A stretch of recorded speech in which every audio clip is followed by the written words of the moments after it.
सूर्यकोटि समप्रभ। नमस्कार, मैं आपका बहुत बहुत स्वागत करता हूँ अपने चैनल पे।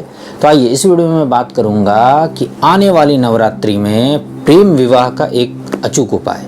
देखिए, ये समय आपको सिर्फ वर्ष के नवरात्रि में ही मिलता है, इसलिए इसे चूकिएगा मत। यदि किसी तरह से भी आपके प्रेम विवाह में बाधा आ रही हो, वो आपके पार्टनर और आप में आपस में मिठास कम हो गई हो, आपके प्रेम संबंध खराब हो गए हों, या आपके परिवार वाले नहीं मान रहे हों, या उनके परिवार वाले नहीं मान रहे हों, तो ये उपाय करना है।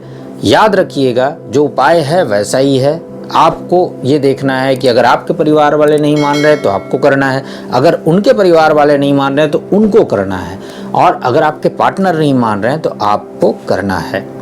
करना क्या है, ध्यान से सुनिएगा। षष्ठम दिनम षष्ठम पूजनम, यानी नवरात्र का जो छठा दिन होता है, षष्ठम दिन होता है, उस दिन माँ कात्यायनी की पूजा होती है। उस दिन आपको, अगर आप पूरे नवरात्रि का पूजन करते हैं तब तो सोने पे सुहागा है, अगर नहीं करते हैं तो कम से कम उस दिन आपको व्रत रखना है, और उसके एक दिन पहले और एक दिन बाद तक पूर्ण स्वास्तिक और ब्रह्मचर्य का पालन करना है। उस दिन व्रत रखते हुए पूरे दिन पूजन करें। जैसा आपको माँ का पूजन करते हैं वहाँ पे पुष्प अर्पित करें, उनको भोग लगाएं, इत्यादि करना है। अब करना क्या है, यदि आपके घर पर नवरात्र का पूजन बैठता है तो वहाँ पे भी आप कर सकते हैं। अगर घर पे नहीं बैठता है तो माता रानी का कोई मंदिर का चयन पहले से करके रखें, वहाँ पे जाकर ये करना है। ठीक है, माता रानी को रक्त पुष्पों की माला अर्पित करें, कमल पुष्प अर्पित करें, और पूजन इत्यादि करने के उपरांत जो मेन और जो प्रमुख जो वस्तु है वो है शहद। सब करने के बाद शहद का माँ को भोग लगाएं। याद रखिएगा, पूरे दिन व्रत करने के बाद संध्या उपरांत इसको करना है।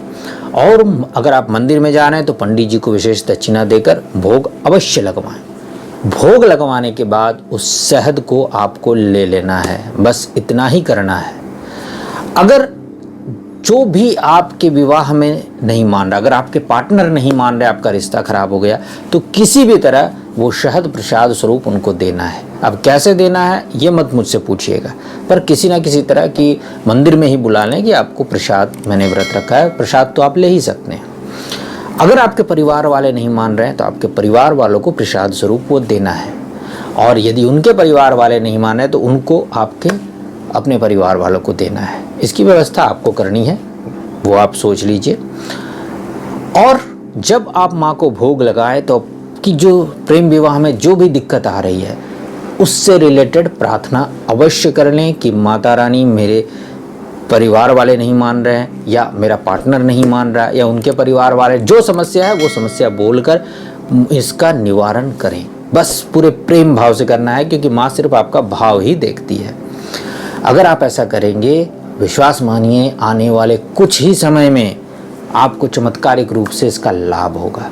हाँ, याद रखिएगा, पूरे भाव से करना, ये नहीं कि गुरुजी ने कह दिया तो बस कर दो, तो फिर कुछ नहीं होगा। अगर आप पूरे भाव से करेंगे तो माता रानी निश्चित रूप से आपकी समस्या का समाधान करेगी। और बात याद रखिएगा कि इस समय पूर्ण स्वास्तिकता और ब्रह्मचर्य का पालन नितांत आवश्यक है, उसके बिना उपाय संभव नहीं है। तो तब तक के लिए इस वीडियो में इतना ही, फिर किसी वीडियो में मिलता हूँ, तब तक के लिए नमस्कार।